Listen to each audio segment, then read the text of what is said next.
Why did the banana go out with the prune? Because he couldn't get a date.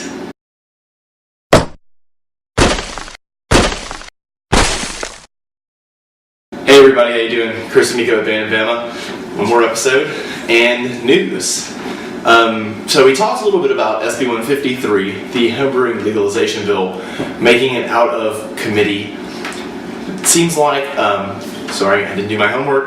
The Brewery Modernization Act made it out the same day. So they are both in the same status, and they both need help. I posted on the last episode things you can do to help the homebrewing bill, and I will repost that. If you live in Alabama, guys, please just send it to your senator, or if you live outside, tell them you're from Columbus. Nope, you're from Phoenix City. That's the one. Cool episode today. We have something very cool, very different, very new to me. This is Dogfish Head's Pangaea, and for those of you who've forgotten your maybe like 8th grade history or sciences or whatever it is, Pangaea was a supercontinent. That was when all the continents were together. They were one big giant continent called Pangaea. And this is a pretty wicked attempt by Dogfish Head. I believe they use one thing from each continent, like one ingredient from each continent. It is a flavored malt beverage brewed with crystallized ginger. I would imagine Antarctica. Probably the water, maybe some ice. So, let's give this a go.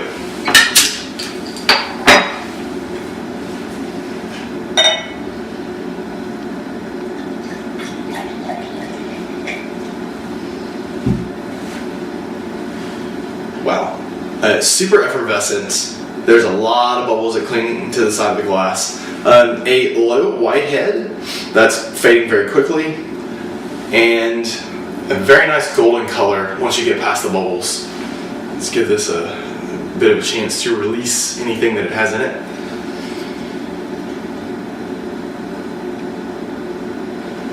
Has some wheat malt, maybe some Pils malt. A little bit of that ginger on the back end. Oh, a lot of the ginger. Yeah, the ginger comes through more. Not smelling a lot of hops, and that ginger is really becoming prevalent. Let's give it a little bit of a warm. I'm going to taste everything here.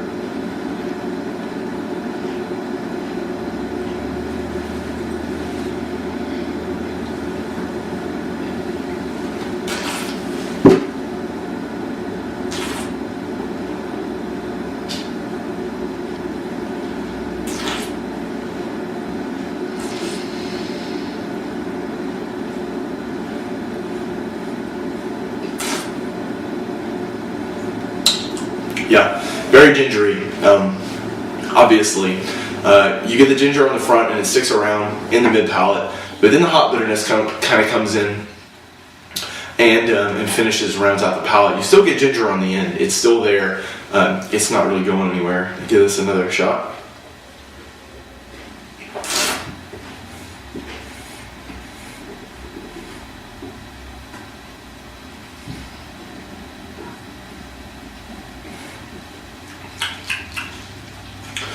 Yeah, a little bit of malt sweetness, but not a lot. Not as much as you got on the nose. The ginger and the hop bitterness pretty much dominate. A very, very carbonated mouthfeel. I think it's very refreshing. The ginger and the carbonation. About medium body, and 7% alcohol, and not a lot of heat. That's pretty obvious. So I did some research because there's no way that you're going to find this in Alabama. No way. I don't know if anybody else is brewing ginger beer.